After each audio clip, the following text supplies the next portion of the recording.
அனைவருக்கும் வணக்கம். நீங்களே எல்லாருமே பார்த்திருப்பீங்க, போன தேர்தலை விட இந்த தேர்தல வந்து ஓட்டிங் ரேட் வந்து ஜாஸ்தியா தான் போயிட்டு இருக்கு. இப்ப வரைக்குமே வந்து சில மாவட்டங்கள், அதாவது திருப்பூர், நாமக்கல், ஈரோடு இந்த மாதிரி மாவட்டங்களோட பெர்சன்டேஜ் வந்து ரொம்ப அதிகமா இருக்கு போன இதை விட.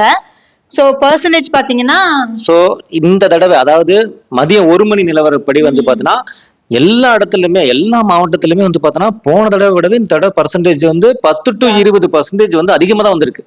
அதுல குறிப்பிட்டு சொல்லணும்னா திருப்பூர் மாவட்டம், ஓகேங்களா? திருப்பூர்ல வந்து பாத்தீங்கன்னா கிட்டத்தட்ட 40.80 லாஸ்ட் டைம். இப்ப வந்து பாத்தீங்கன்னா 62.97%. எவ்வளவு டிஃபரெண்ட்? கிட்டத்தட்ட 22.97% டிஃபரெண்ட் இருக்கு. அடுத்து வந்து பாத்தீங்கன்னா ஈரோடும் அதே மாதிரிதான். இந்த 60% அப்படிங்கறதே வந்து பாத்தீங்கன்னா வச்சுங்களேன், உங்களுக்கு பாருங்க, ஈரோடு, சேலம், நாமக்கல் எல்லாமே வந்து பாத்தீங்கன்னா 60%. சேலத்துல பாருங்க லாஸ்ட் டைம் 39% தான். இந்த 61 கிட்டத்தட்ட அப்படியே டபுளா.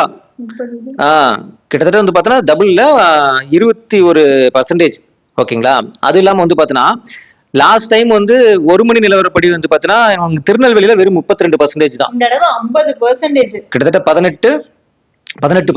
அதாவது லாஸ்ட் டைம் ரொம்ப குறைவா இருந்துச்சு 1 மணி நிலவரப்படி. இந்த தடவை வந்து பாத்தீங்கன்னா 50%. அது 1 இப்போதைக்கு இந்த 1 உள்ளேயே வந்து இவ்ளோ 1 மணி நிலவரப்படியே இவ்வளவு வந்திருக்கு. எல்லாமே மோரோவர் ஒரு 50 கிராஸ் ஆயிடுச்சு. சோ அப்படிங்கும் போது இந்த 1 மணிக்கு மேல போடுறவங்க வந்து பாத்தீங்கன்னா கிட்டத்தட்ட நமக்கு இன்னும் 2, 3, 4, 5, 6 மணி நேரம் இருக்கு. 5 hours. அதுல எப்படி 5 hours இருக்கு. ஓகேங்களா? அந்த 5 hoursல வந்து ஓட்டுப்பதிவு கண்டிப்பா, ஏன்னா வெயில் குறைஞ்சதுக்கு அப்புறம் நிறைய பேர் போடுறதுக்கு ரெடியா இருப்பாங்க. சோ கண்டிப்பா லாஸ்ட் டைம் விட இந்த தடவை வந்து பர்சன்டேஜ் அதிகமா தான் இருக்கும்.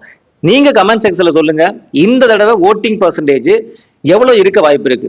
எங்களோட கணிப்பு வந்து பாத்தீங்கன்னா ஒரு 80 to 85 வர சான்ஸ் இருக்கு. கண்டிப்பா. உங்களோட பதிவு எவ்வளவு இருக்க வாய்ப்பு இருக்கு அப்படிங்கிறது கருத்து கணிப்பா கமெண்ட்ஸ்ல சொல்லுங்க. ஓகேங்களா? அடுத்த தகவல் நம்ம தெரிஞ்சுக்கிறதுக்கு நம்ம சேனல் வந்து ஃபாலோ பண்ணிக்க. மிக்க நன்றி. தேங்க்யூ.